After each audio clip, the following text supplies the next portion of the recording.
Nous y voilà, une arme qui manipule le climat.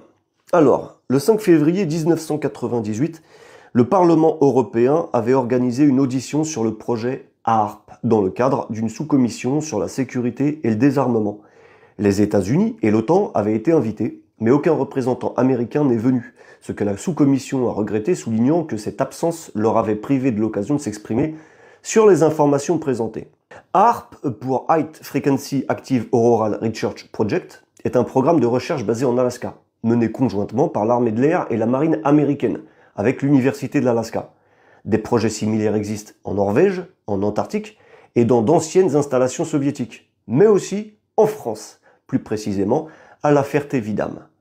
Le projet d'HAARP repose sur un vaste réseau d'antennes au sol, chacune équipée de son propre émetteur, capable d'envoyer de puissantes ondes radio pour chauffer des zones spécifiques de la ionosphère. Ce réchauffement crée des trous et des lentilles artificielles dans cette couche protectrice de l'atmosphère permettant de manipuler d'énormes quantités d'énergie. Dans une utilisation militaire, cette technologie pourrait causer des effets dévastateurs, comme cibler un point précis avec des quantités d'énergie très élevées, bien au-delà de ce qu'un émetteur traditionnel pourrait fournir. Par exemple, elle pourrait aussi se diriger vers des missiles ennemis en mouvement. Le projet HAARP permet également d'améliorer la communication avec les sous-marins et même modifier les conditions météorologiques globales.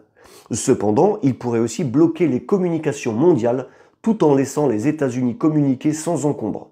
D'autres utilisations incluent la tomographie terrestre pour détecter des ressources naturelles, comme le pétrole ou le gaz, et des installations militaires souterraines, et des radars capables de repérer des objets situés au-delà de la ligne d'horizon. Depuis les années 50, les États-Unis ont mené des expériences en déclenchant des explosions nucléaires dans les ceintures de Von Allen pour étudier l'impact des impulsions électromagnétiques sur les équipements radio et radars.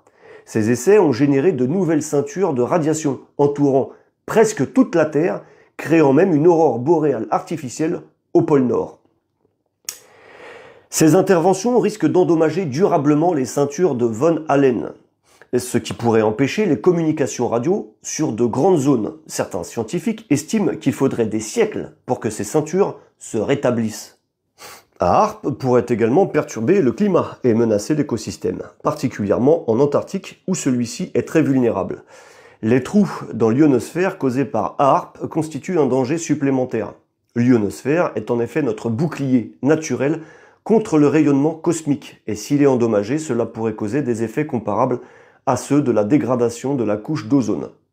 En raison de l'impact environnemental potentiel de HAARP, la question est de savoir si ces avantages justifient les risques environnementaux majeurs qu'il fait courir à l'ensemble de la planète. J'espère que ces explications vous auront éclairé sur le fonctionnement de cette technologie.